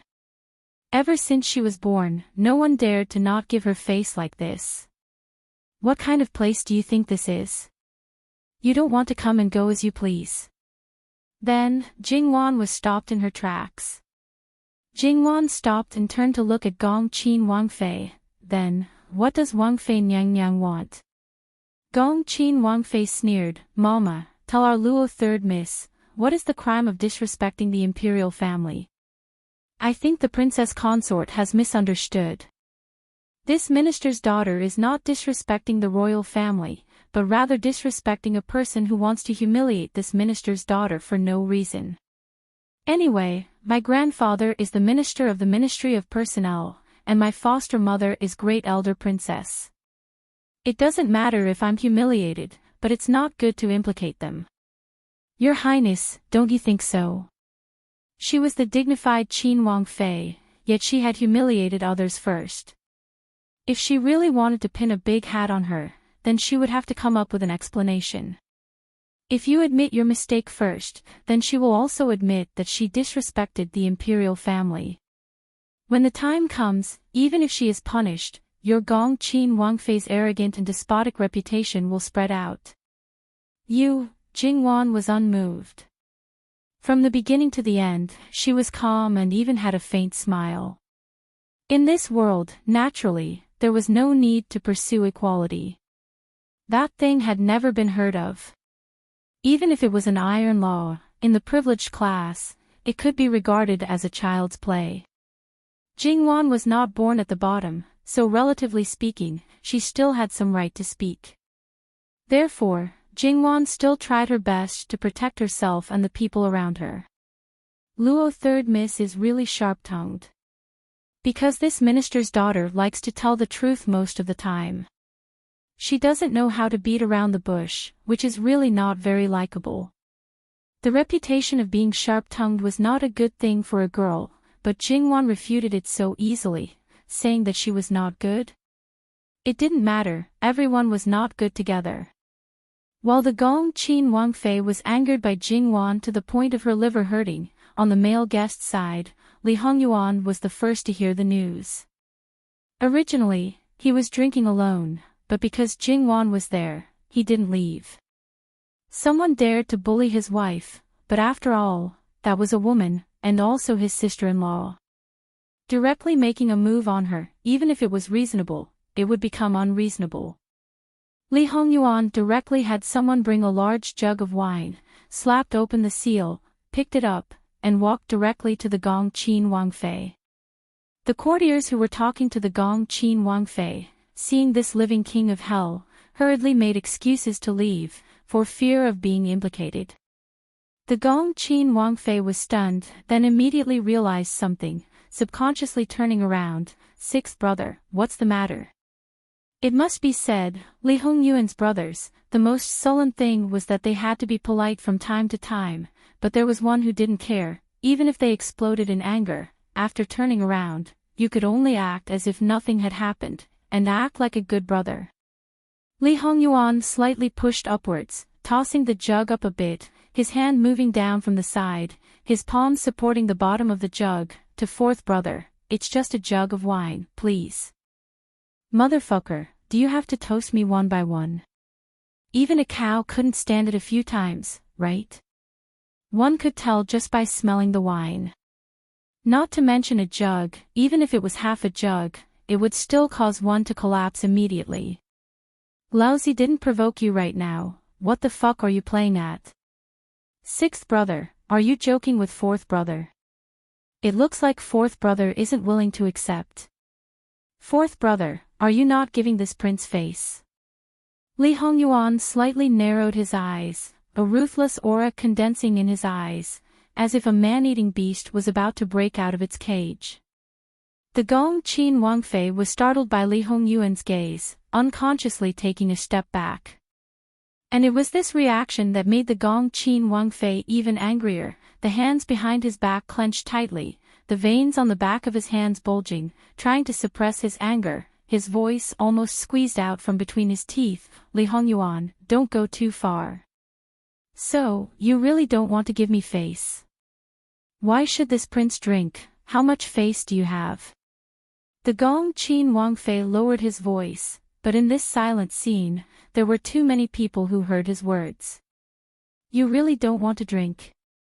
The ruthlessness in Li Hongyuan's eyes seemed to fade a bit, as if saying that if you don't drink, then forget it. If I don't drink, what can you do? The Gong Qin Wangfei was clearly prepared to be unyielding to the end. It looks like this prince really can't do anything to you. In any case, your imperial father's son, this prince can't kill you. Li Hongyuan said, taking back his hand. The wine jar in his hand fell straight down. With a bang, wine and porcelain shards flew out. The Gong Qin Wangfei hurriedly retreated. Naturally he was caught in the crossfire. Li Hongyuan stood in place, not moving, even if the porcelain shards splashed on his calf, he was indifferent. They all say persimmons are easy to pinch, I can't touch you, but this prince actually has a lot of people I can touch. His gaze swept over the audience, and the people who heard him wanted to immediately dig a hole and bury themselves, but in fact, they didn't dare to move, afraid that if they moved, they would fall into the eyes of this living king of hell. Where's Qin Tianming? What's a small fry? If you want to make a move, you need to find a big one, that way it'll be interesting. Li Hongyuan, you dare. The Gong Qin Wangfei almost jumped up in anger. He thought that he was unyielding, making Li Hongyuan, who never admitted defeat, admit defeat. This was something that even imperial father couldn't do, and he was a bit proud of himself.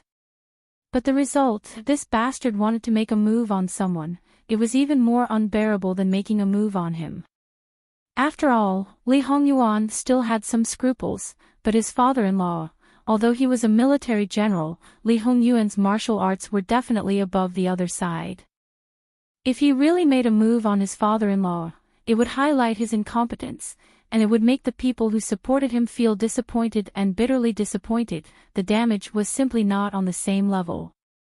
Master, the left governor hasn't arrived yet, he should still be in the yamen. That's right, it's only the imperial concubine's birthday, most of the people who came were women, it's already not bad for the courtiers to come and eat before the banquet, and that's to give the Gong Qin Wangfei face, most of them won't show up. Since Laozi isn't here, my son is fine. Li Hongyuan stretched out his hand, as if he was stretching his fingers. Not long after his voice fell, 3 of Qin Tianming's sons were dragged out by his guards, and like dead dogs, they were thrown in front of Li Hongyuan. This Laozi was clearly a tiger, but these 3 were trembling in fear, without the slightest bit of backbone. Li Hongyuan didn't hold back and directly lifted his foot to kick. The Gong Qin Wangfei wanted to stop him, but Li Hongyuan's foot just turned, easily avoiding him, and then he landed on whoever he wanted. In the blink of an eye, there was a series of wails, and the 3 were kicked out. And all of them were vomiting blood, 100% their internal organs were injured. The Gong Qin Wangfei's guts were about to burst, these were all his brothers-in-law, although they weren't his father-in-law's most valued eldest son, but 3 of his sons were in his house. Because he was injured, his father-in-law would put all the blame on him. In the end, the only one who couldn't bear the consequences would be him. After all, that was his biggest reliance, and it had nothing to do with Li Hongyuan. Qin Tianming didn't dare and couldn't touch Li Hongyuan. The Gong Qin Wangfei's eyes were red, and he directly wanted to pounce on Li Hongyuan.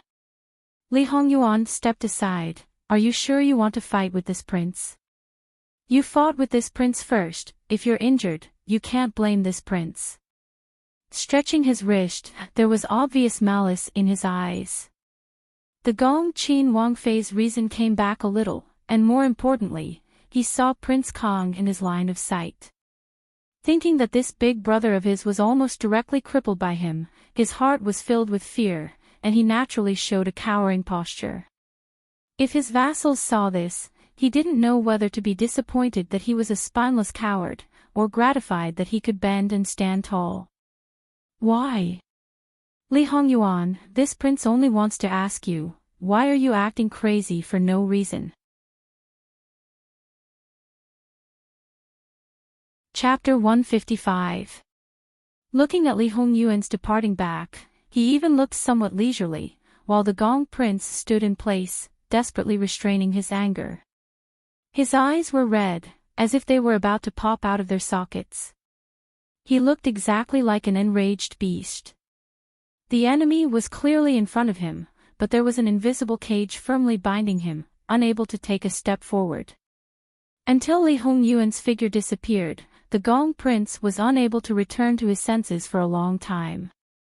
At this moment, even Prince Kong and Prince Rui looked at their 4th brother and felt that he was a little pitiful. However, they had also suffered losses in the hands of that king of hell, so they couldn't sympathize with him. As for what happened to the female guests, they had to ask clearly. They didn't want their own family to make the same mistake. At that time, the one who would be unlucky would be themselves. The women of the inner compound cut his face. As a man, he couldn't bicker with them.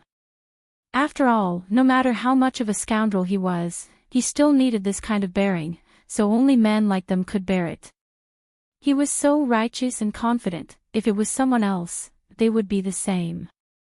But far from his level, they wouldn't be able to vent their anger like him standing in Li Hongyuan's position. Wasn't it very satisfying? And what happened here naturally reached the Gong Qin princess consort's ears at the first moment.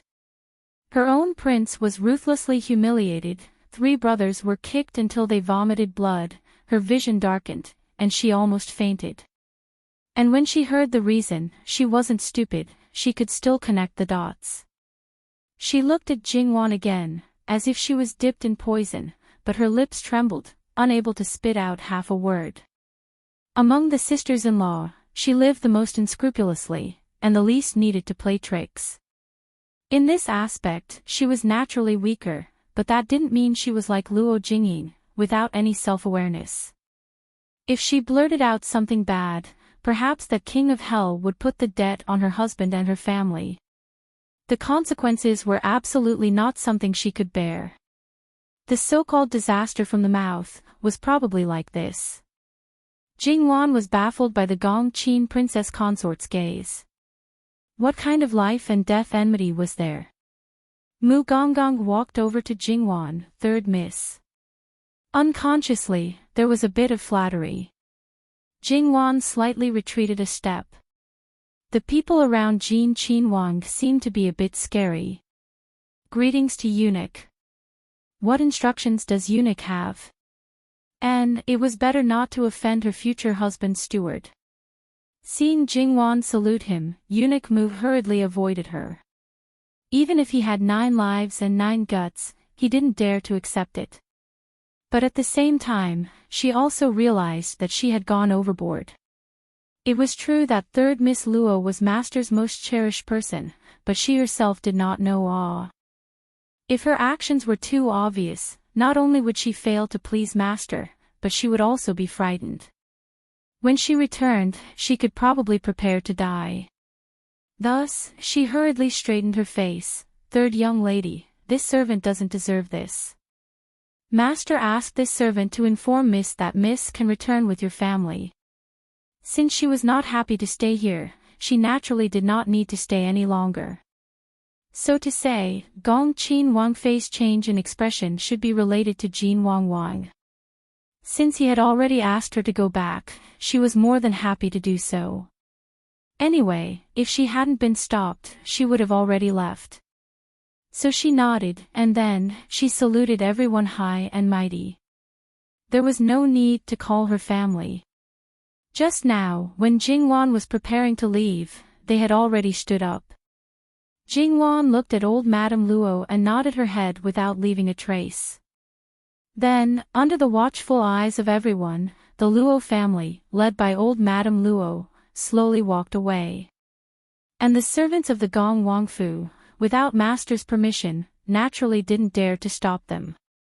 The old madam of each family, the mistresses of the family, and even the noblewomen, all looked at each other in dismay. If it was said that Jingwan left, then it could be said that she was young and impetuous, and couldn't bear being wronged, so she had a small temper. However, old Madame Luo didn't even say a word. Her granddaughter said to leave, and she just led the way. Wasn't the right thing to do to teach her own child, mediate, and everyone would have a way out. Then, everyone would still be amiable. Even if Luo Peishan was an important official in the court, it was very unwise for the Luo family to offend a Wang Ye who held real power. Old Madame Luo wasn't such a short-sighted person. There were rumors that she loved the Luo third young lady very much. Looking at her attitude, it really wasn't fake at all. She couldn't tolerate the slightest grievance, to the point where she had no principles and didn't care about the Luo family. Everyone was smart. Seeing the attitude of the Gong Wangfei, and the appearance of the Qin Wangfu's personal attendant, they immediately sent people to inquire about it. Then, they quickly got the news. After all, with such a big commotion, it was impossible to hide it even if they wanted to. With the King of Hell taking action, everyone shut their mouths. This lord, no one could afford to offend. Master Liao Qin said that Jin Wangfu and the Luo third young lady are a match made in heaven.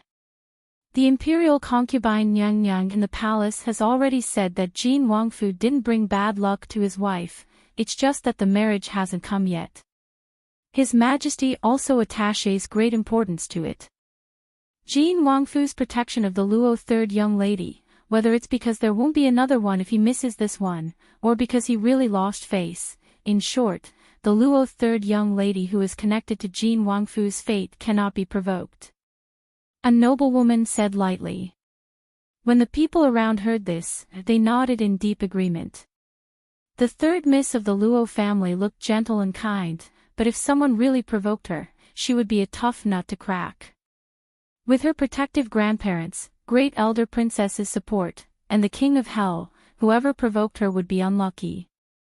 It was fine if it was her own fault, but if her family was implicated, she would be a great sinner. Didn't they see the wife of the left governor crying to see her son just now? He was kicked to the point of vomiting blood. If something went wrong, it might leave a lifelong illness. When Jin Wangfu left, he seemed to have said that the left governor should go to him and ask for forgiveness. TSK, who knew what would happen? Looking at the Gong Qin Wangfei again, her birthday was like this. However, there were still a few people who pitied her, and more people were rejoicing in her misfortune. The main reason was that she was usually too flamboyant. Other people's husbands took in concubines, but she showed off how much her own Wang Ye's husband cared about her. Other people's concubines stirred up trouble, but she lamented that the Gong Qin Wangfu was too quiet. When everyone was the same, their hearts would be balanced. When other people's feet hurt, you still ruthlessly stepped on them. How could you not be hated? Therefore, today, you were ruthlessly taught a lesson and lost a lot of face. You deserved it. That was why it was said that people should be low-key. Even if they were living a good life, they should just be happy. Not everyone could be like Jin Wangfu, who casually drew hatred and didn't worry about being retaliated against. However, it might not be the right time to retaliate against Jin Wangfu. Therefore, thinking about it this way, perhaps Jin Wangfu was just enjoying himself in time. On the way out, because there was no master's order, the servants also didn't prepare a soft sedan. The group of people left on foot. Jingwan and the others also heard Li Hongyuan's actions. Even Sun Yijia, who had an extremely bad impression of Li Hongyuan, was silent. No matter what his purpose was, it was very satisfying. From now on, whoever dared to find trouble with Wan Mimi would have to think twice. On the contrary, Jingwan appeared to be very silent. Jin Wangfu's actions had repeatedly exceeded her expectations. Instead, it was old Madame Luo who patted Jingwan's hand. "Silly girl, don't think so much. The so-called one's glory is bound together, one's loss is also bound together. You and Jin Wangfu are engaged. Gong Qin Wangfei humiliating you is no different from humiliating him." This was Jin Wangfu's own words, and it was basically what everyone agreed on. At this time, when old Madame Luo emphasized it again, Jingwan instead felt that there was a deeper meaning. Don't think too much, but this person, had a bit of a rebellious heart, and would subconsciously think too much. If Jin Wangfu wasn't because of this reason, then it could only be because of her. Alright, she really shouldn't think too much. Thus, Jingwan didn't hesitate to throw this question to the side. Old Madame Luo was actually very satisfied with Li Hongyuan's actions. When she found out that Jin Wangfu really didn't have a terrible reputation and no power on the surface, she immediately nodded and agreed. The most important thing was that he could protect Wan. In fact, he did this impeccably. If it was other people, such as Chen Jingmin and Sun Yilan, when they encountered today's matter, they could only remain silent. No matter how angry they were, they could only watch as Wan was bullied. At most, they would swear in their hearts that they would do this and that in the future. But most people would only look at the present. Even if they retaliated in the future, the current grievances were real. She even hoped that Wan wouldn't be wronged in the slightest. When they left the Gong Wangfu, everyone boarded the carriage. Then, not long after, they were intercepted halfway.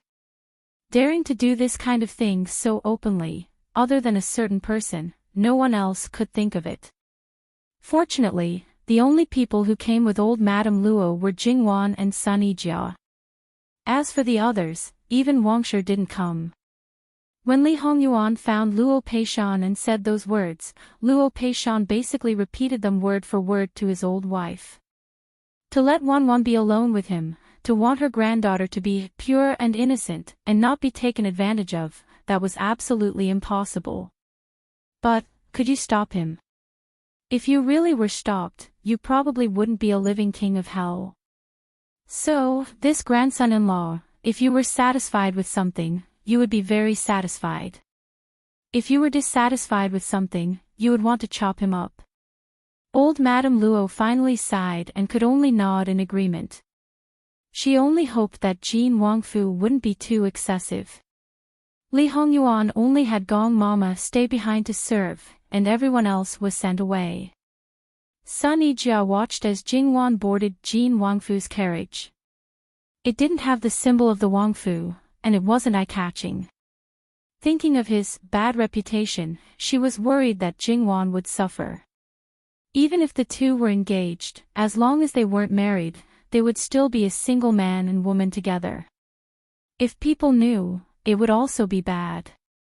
If he cared even a little bit, he shouldn't have done this kind of thing. Sure enough, it's easy to change mountains and rivers, but hard to change one's nature. She endured and endured, but in the end, Sun Yijia also jumped off the carriage. Yijia, come to grandmother's carriage. Before she could take 2 steps, Sun Yijia was stopped by old Madame Luo. Looking at old Madame Luo, who was lifting the curtain, and then at Jin Wangfu's carriage, she hesitated, but still gave up and didn't chase. Old Madame loved Wan Mimi dearly, and was so calm and collected, there shouldn't be any problems, right? She turned and boarded old Madame Luo's carriage. Grandmother. Old Madame Luo pulled her to sit beside her, and the carriage slowly moved forward. A moment later, old Madame Luo opened her mouth. Jin Wangfu treats Wan differently, you don't have to worry. Sun Yijia stared blankly. She didn't understand what this meant, but seeing that old Madame Luo didn't have any intention to talk more, she could only suppress her doubts. I understand, grandmother. You're also a good child. In terms of status, marrying Jingbei is a grievance for you. It's nothing, grandmother. I don't feel wronged, really, I don't feel wronged at all. Sun Yijia paused. To tell you the truth, in the Luo family, I feel much happier than in Dingguofu. Being able to marry Jingbei is my life's greatest fortune, a fortune cultivated from 8 lifetimes. It's also Jingbui's fortune to be able to marry you. Don't think too much about your maternal family's matters, just live a good life with Jingbei.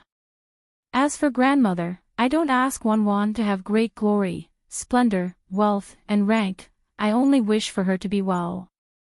I also have the same expectations for you too.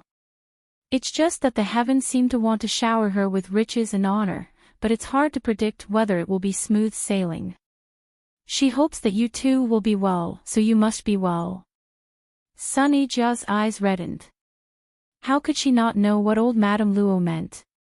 One person for a lifetime, she also knew and even supported it.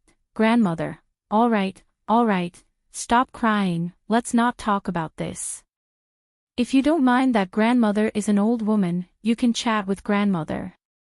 You can talk about anything. Perhaps it was because of Jingwan, but she was more patient with people who were close to Jingwan. And on the other side, Jingwan sat at the side of the carriage with her head slightly lowered, while Li Hongyuan half leaned on the middle seat. Ever since Jingwan got on the carriage, his line of sight never left her. If Jingwan knew that he had previously smashed the wine jug and splashed his clothes and shoes, she would know at this moment that he had completely changed into a new set of clothes. This carriage didn't look conspicuous from the outside, but it was actually very big. The decorations inside were also very luxurious. Compared to the carriage that Jingwan had stayed in for a short period of time, this carriage was even better. Every little detail revealed that Jin Qinhuang was rich and super rich, but it wasn't the least bit uncouth. It was extremely tasteful and matched his status. Moreover, Jin Qinhuang was clearly a hedonist. Luxury, tastefulness, and comfort. When these 3 things were put together, it was even more difficult to satisfy. But for this person, it seemed like it was just a piece of cake. Come here. Li Hongyuan's slightly low voice sounded. It was relatively soft, almost enough for Jingwan to hear without scaring her because of the sudden sound. Jingwan raised her head. Li Hongyuan pointed at the seat in front of her, the meaning was self-evident. Jingwan hesitated for a moment but still got up and sat over there. First, she couldn't refuse. Even if she was tough, she still had to choose a partner. Obviously, it was useless for Li Hongyuan. Also, Jingwan wasn't a native of the ancient times. The concept of keeping a distance between men and women wasn't that heavy. The other party was her own fiancé, and there was no one around, so it didn't matter if he got closer. Although, subconsciously, she rejected romantic stallion men, but she didn't have any expectations for the other party, let alone hope for love. Sooner or later, she would reach this step, so she wouldn't be very resistant. Li Hongyuan very naturally put his hand on Jingwan's waist. With a little force, he pulled her in to prevent her from losing her balance. At the same time, he also brought her closer to his body. Jingwan subconsciously reached out to block his chest. However, even if she was much stronger than the average girl, she was still far from Li Hongyuan. His other hand held Jingwan's white and slender fingers, and gently rubbed them. Jingwan only held hands with her boyfriend in her previous life, but compared to this, the difference was like heaven and earth. Moreover, this handsome man was looking at her tenderly and affectionately, as if she was his whole world. The touch of his fingertips caused an electric current to surge through her body, making her feel numb, and her body couldn't help but tremble. "Your Highness, Li Hongyuan responded softly. His voice was low and seductive. He pulled her hand to his lips and kissed her fingertips. Once, twice, 3 times, he took turns kissing her, not letting go of any of her fingers. Jingwan only felt that Li Hongyuan's lips were slightly cold. Like she said, he was the kind of handsome man who had no flaws. The shape of his lips was naturally exceptionally beautiful. Even Jingwan had the urge to go up and have a taste. Although it wasn't that she hadn't kissed him before, but at that time, she was forced to kiss him while she was unconscious. She was scared to death, so who would have the mood to experience what it was like? Thinking of this, Jingwan unconsciously swallowed her saliva. When Jingwan realized what she had done, her face flushed red.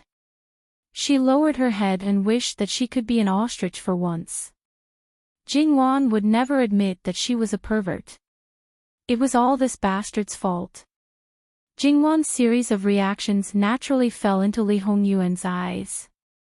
He curled his lips and laughed softly. Li Hongyuan let go of her hand and pinched her chin. He used a bit of force to force her to raise her head.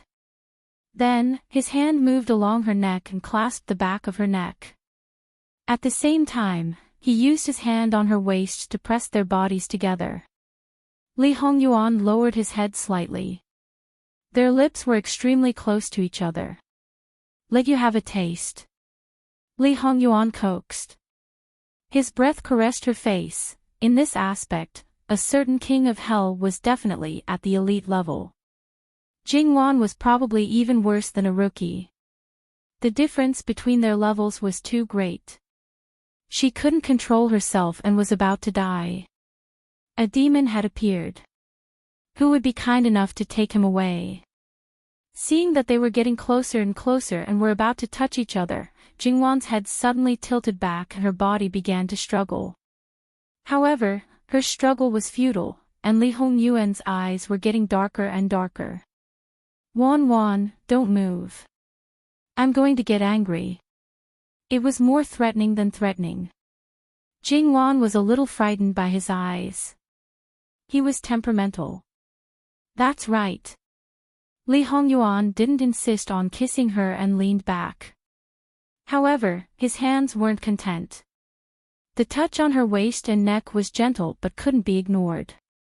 Jingwan felt goosebumps all over her body. Her waist and legs were weak. Jingwan really couldn't take it anymore. Your Highness, It was still that bewitching tone. Can you let go of this subject's body? Jingwan said with a slightly trembling voice. Okay, Jingwan wasn't happy. Not only because his hands didn't stop moving, but also because the more agreeable he was, the more likely it was a turning point. But, as expected, Li Hongyuan's tongue swept across her lips. Kiss me and I'll let you go. Jingwan was originally trembling because of his seductive actions. However, after hearing his words, her face couldn't help but darken. You're a dignified prince. Do you have to be so shameless? Bad girl, you clearly wanted to kiss me just now. Now it seems like you're forcing yourself. I've already told you that I won't force people. Jingwan wanted to swear. Isn't this forcing others? Seeing Jingwan's glare and sullen appearance, Li Hongyuan was in a good mood. You really don't want to kiss me. But I want to kiss Wan. I was thinking that if you took the initiative, I would just kiss you. If it was me.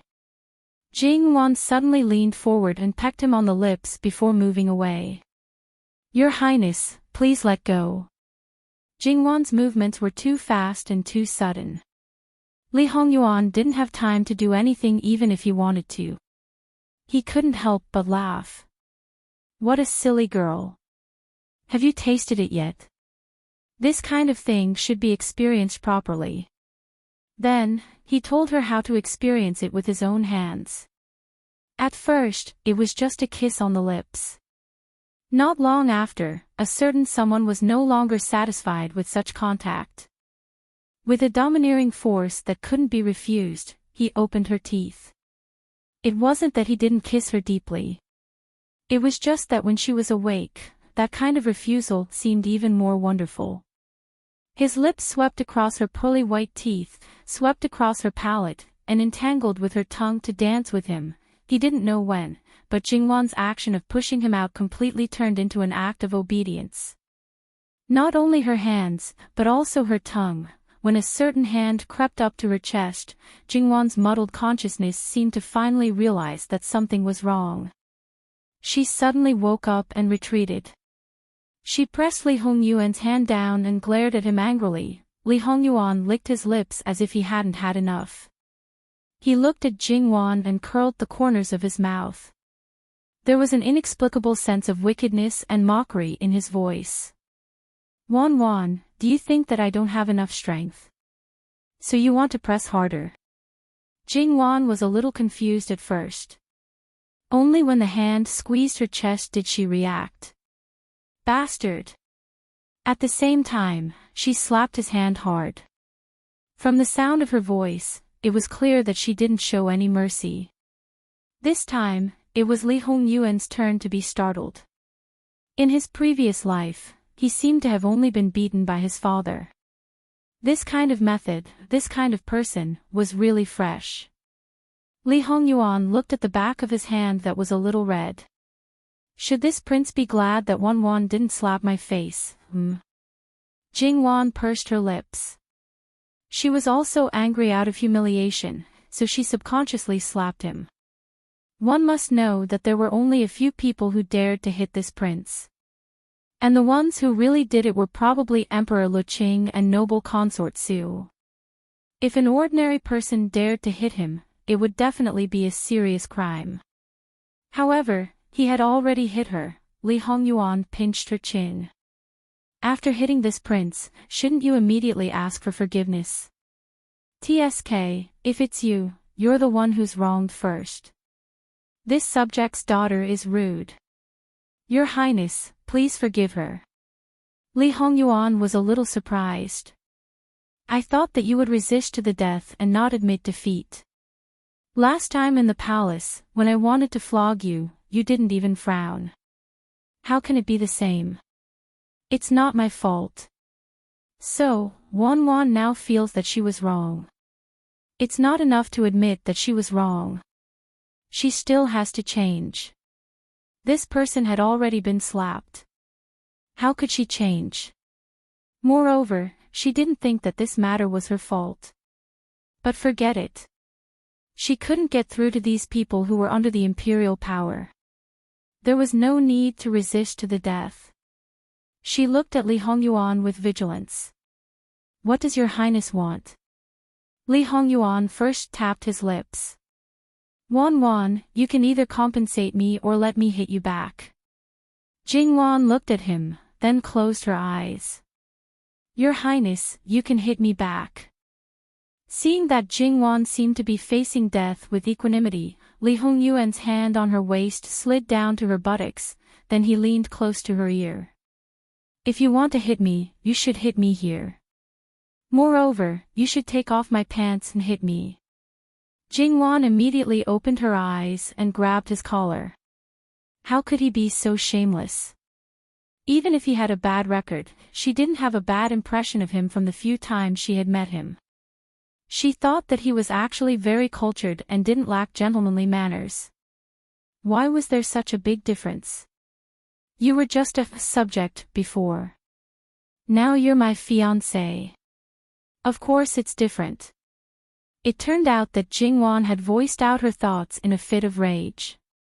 Your highness also knows that I'm your fiancé. How many people haven't seen each other before getting married? As for herself, she had already been taken advantage of. Li Hongyuan raised his eyebrows. Wan wants to consummate her marriage with her husband the first time she meets him. I thought that you would prefer this. There's a process of getting familiar with each other. When the time comes, it'll be natural. Of course, it was better to get familiar with each other first. However, that was to improve their understanding of each other's temperament, not their bodies. Li Hongyuan pinched her face. You're the one who needs to apologize to this prince. It's your choice to choose one out of the two. Alright, I'll give you a chance to choose again. There's no third choice. Li Hongyuan shook his head. She had already taken off her pants and buttocks. The level of embarrassment was off the charts. In any case, they had already kissed, so one more kiss wouldn't matter, right? This time, she closed her eyes and blushed. Wan is such a smart girl. How could you make mistakes again and again today? You're the one who should apologize to this prince. He had already kissed her, yet he still wanted her to take the initiative. How shameless. Fine. Jingwan grabbed his clothes again. She pulled hard and bit down. It was a real bite. Li Hongyuan didn't just feel the sting on his lips, he also tasted blood. This small injury was naturally harmless. On the contrary, Li Hongyuan felt that it was quite exciting and enjoyable. This little wolf cub like Wan reminded him of her ruthlessness when she killed people in his previous life. It made him want to strip her clean right now and eat her whole. However, Li Hongyuan restrained himself and didn't move. Other than cooperating with her a little, he completely let her do as she pleased. Jingwan felt that he wanted her to take the initiative to apologize to him. His lips moved away slightly. Continue. This apology has to be sincere. At the very least, it has to satisfy this prince. For this kind of thing, whether he was satisfied or not was up to him. Who knew if he was satisfied or not? Jingwan wanted to bite this shameless person to death. Wan still wants to bite this prince. Come at me, this prince doesn't mind. Jingwan directly let go and pretended to be dead.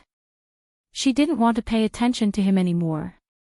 Moreover, now that she thought about it, he was able to bite anyone he hugged without any hesitation. His flirting and seducing techniques were also very experienced. It was clear that he was a super stud horse who was used to doing this kind of thing. Jingwan also despised herself for falling for it so easily. She was so easily dazed by his kiss.